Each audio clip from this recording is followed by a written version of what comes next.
নতুন ধারাবাহিকে ফিরছে অভিনেতা দিব্যজ্যোতি দত্ত ও অভিনেত্রী অঙ্কুশা গোস্বামী, মানে অনুরাগের ছোঁয়ার সূর্য ও কাঠছড়ার বনি। বিস্তারিত জানতে ভিডিওটি শেষ পর্যন্ত দেখুন। গাঠছড়া ধারাবাহিকের টম্বয় বনিকে সকলের মনে রয়েছে। খড়ির ছোট বোন বনি চরিত্রে অভিনয় করে দর্শকদের প্রশংসা পেয়েছিল অভিনেত্রী অনুষ্কা গোস্বামী। ধারাবাহিকে এই অভিনেত্রীকে দুরকম শেডে দেখা গিয়েছিল।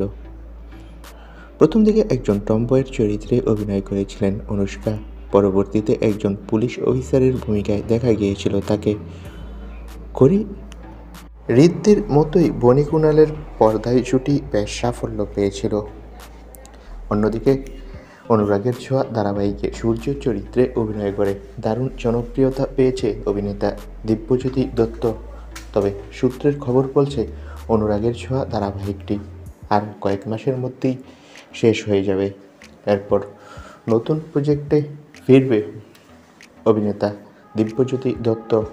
এবার দিব্যজ্যোতি দত্তর নায়িকা নাকি থাকবে অনুষ্কা, মানে গাঠছড়ার বনি। তো বন্ধুরা, তোমরা কে কে বনি ও সূর্যর নতুন ধারাবাহিক দেখার জন্য অপেক্ষা করছো? কমেন্ট করে জানাও। ধন্যবাদ।